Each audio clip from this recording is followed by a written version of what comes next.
Do you believe in love? Hello, it's Troy Francis in Los Angeles, or rather cloudy Los Angeles, pondering the big questions of life. Do you believe in love?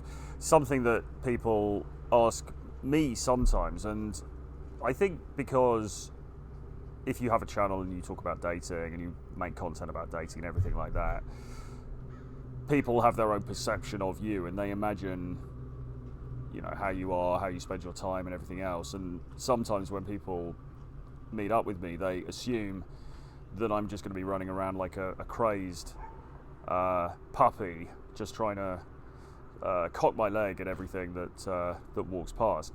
When actually, in my dotage, in my middling years now, or mature years, let's say, I actually quite like just coming back home and having a cup of tea and listening to the radio or reading a book. Rather than sort of indulging in the kind of decadence of dating and fornication and depravity that perhaps I used to. My life is quite different now. It's a little bit more sedate than it used to be.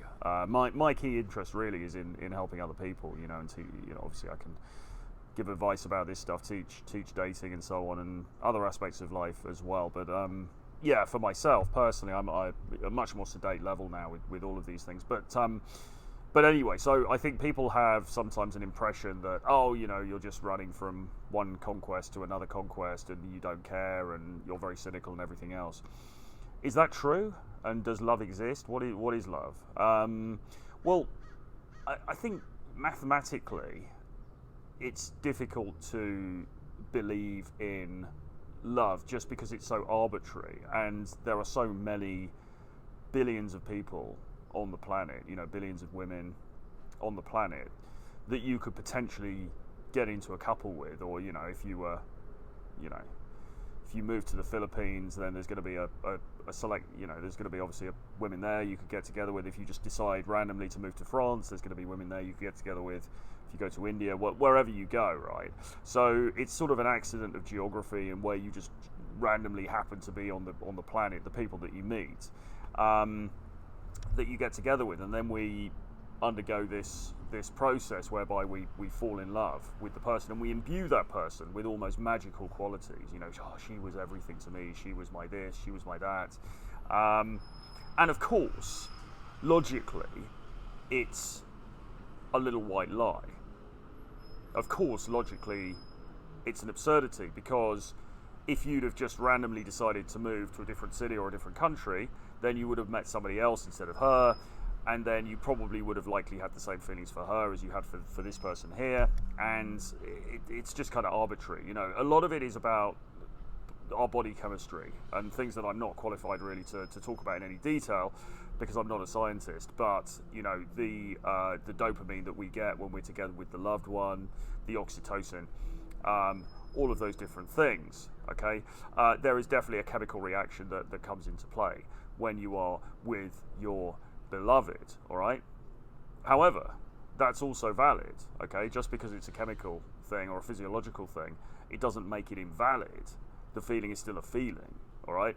But on a purely mathematical level, love is an absurdity, given that there are so many people on the planet and you just randomly happen to end up with this particular person. It could have been somebody else. So on that basis, I don't believe in love, but I do believe that you can be touched very deeply by another human being. I do believe that you can have very, very deep connection with another human being, and that means something, and that it's not possible always to just replace that person with someone else. And I mean, why is this important? Why is it important to talk about this? Well, I think it's an interesting topic, and also what I talk about a lot on this channel is of course dating, but also making the point that we now live in a society whereby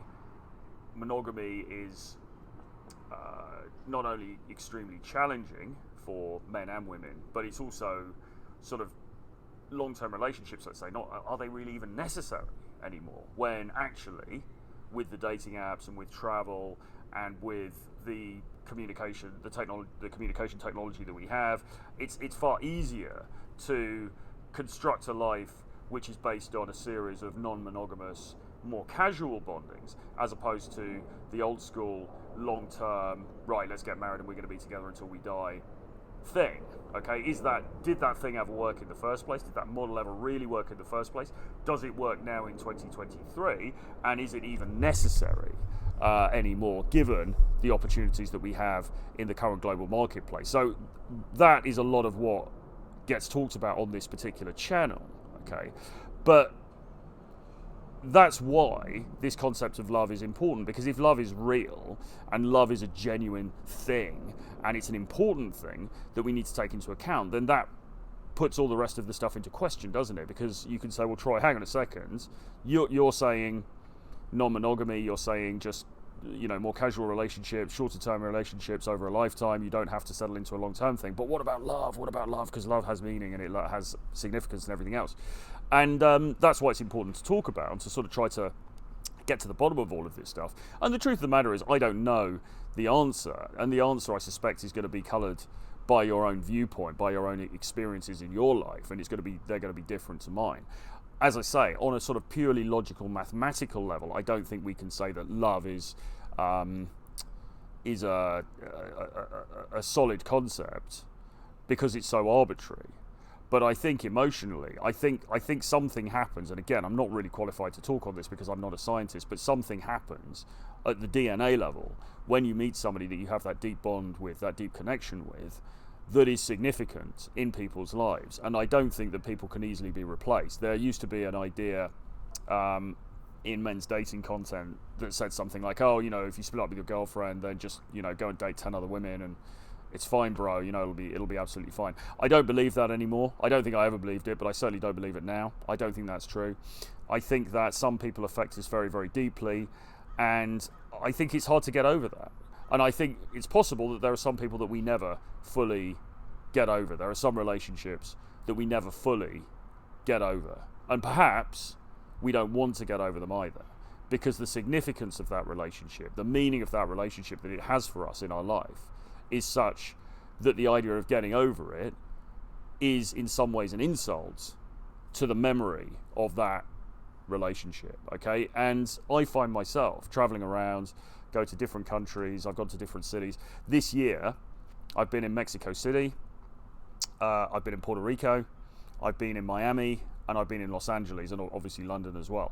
And a lot of the time, when I'm on my own, I'm not thinking about, oh, what about the dating scene, or, what about all the wonderful women in this particular place, or whatever. A lot of the time, I'm thinking back on a former relationship, somebody who touched me very, very deeply, somebody who I haven't spoken to or had contact with for a long time, and with whom I probably won't ever have contact again. It's quite conceivable that will be the case. But the memory of that, the DNA level bonding that occurred there, is such that I don't think that will leave me. I mean, I suppose over time feelings lessen. I suppose over time, as the context of your life changes, a particular person or a particular experience assumes less of a towering significance, because the context has changed around you and time's moved on and things are different, and maybe you're living in a different place. But even then, I'm not sure.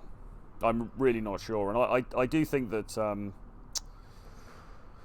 life is a very fleeting thing. It seems very long. When you're young, it seems like, it's you think, God, imagine being 30. Imagine being 30 years old. I'll never be 30. And then when you're 30, you feel young and you think, God, imagine being 60. So quick that we get to that next age, we get to that next step. Very, very short. And even for the greatest, most prolific Casanova on the planet, right, there's a finite number of people that you're actually going to meet.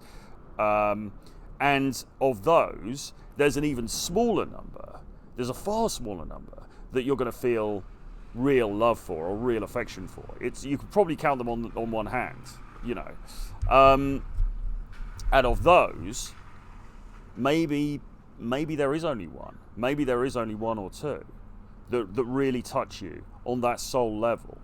And the feeling, the memory of those people, even though they may not be in your life anymore, remains with you.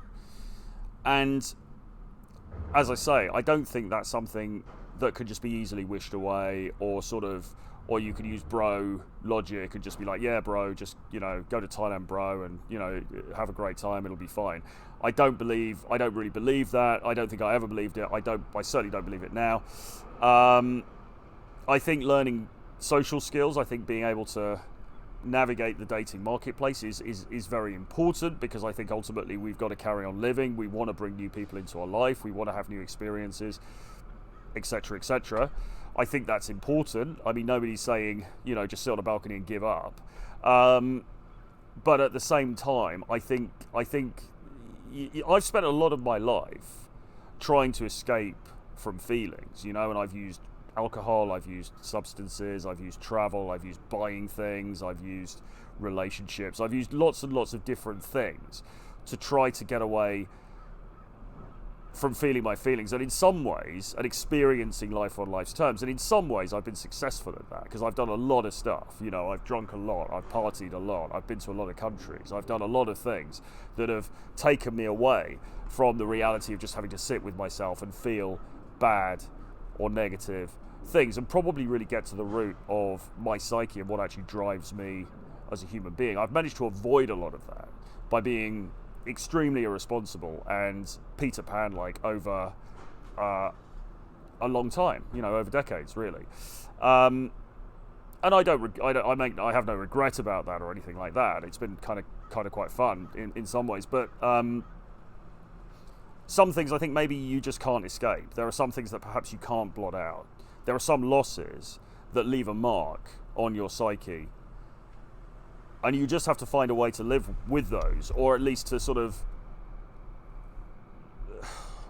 live around the scar, if that makes any sense. The scar is there, and you've got to find kind of way to sort of just live around it. So in that sense, I suppose I do believe in love, or at least I believe that there are people and there are events that can have a profound impact on you at a very deep level. And what does that mean? I don't know. Maybe we need in the moment to try to appreciate the people around us a bit more, and maybe we need to have a think about our priorities. I guess you've got to have a think about the long game and what you want in the longer term. But regardless, I mean, life continues. It's a journey. It's an adventure. But there are some marks. There are some experiences. There are some people that will be more significant, for you than others. And it's just all part of the experience, man. It's just all part of this journey, I suppose, that we have to take that on board, and we have to live with it. And sometimes things don't end in the way that we would have liked them to. Sometimes things don't turn out in the way that we would have liked them to have turned out. And sometimes we just have to live with it. There isn't really a lot else we can do. So a little bit of a rambling one today, a little bit of a philosophical one, but I hope you got something from this. Maybe you resonate with this, maybe you don't. Put your comments in the box beneath. Subscribe to the channel if you haven't already. For God's sake, what are you doing? And if you want to talk to me about your own, dating life, your relationship experiences, how you can maybe work with me to get some better outcomes going forward, you can book a call with me, troy@realtroyfrancis.com, or via the Calendly link below. So do that, book a free call with me, and we can have a chat on the phone. And from Los Angeles, it's Troy Francis signing out. I'll see you again very soon. Bye-bye.